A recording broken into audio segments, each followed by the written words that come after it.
আমি ফাহিম ভিল, আমি জঙ্গলে স্পেশাল ফোর্সে কাজ করেছি। বাসের মধ্যে হাততালি দিয়ে মল কেড়ে নিয়েছি। রাতের বেলা ডাক বেশি মিশন চালিয়ে সাকসেসফুল হয়েছি। আমি পৃথিবীর এমন সব আঁকাইতে জায়গায় ঘুরতে যাই সেখানে কেউ মুক্তিও যায় না। আমি দেখাবো কিভাবে সেই সব জায়গায় চুলপাক নামে করে বেঁচে থাকতে হয়। আর এই চুলপাক নামের কিন্তু একটি লিমিট থাকে। আপনি যদি লিমিটে বাইরে চুলপাক নাম করে ফেলেন তাহলে কিন্তু আপনি মারাও যেতে পারেন। তো বি কেয়ারফুল। আমি এখন বাংলাদেশ বিখ্যাত বাঁশবাগান আছি।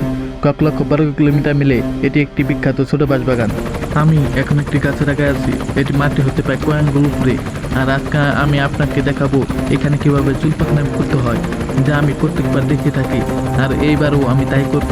আর এইবার আমার সাথে রয়েছে একটি টি শার্ট, আর পরনে রয়েছে একটি প্যান্ট যা নিজের টাঙ্গে। পাইলট আমাকে বুড়ি আঙ্গুল দেখানোর সাথে সাথে আমাকে জাম্প করতে হবে।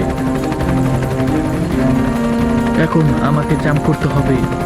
পাইলটের বুড়ি আঙ্গুলের সিগন্যাল পাওয়ার সাথে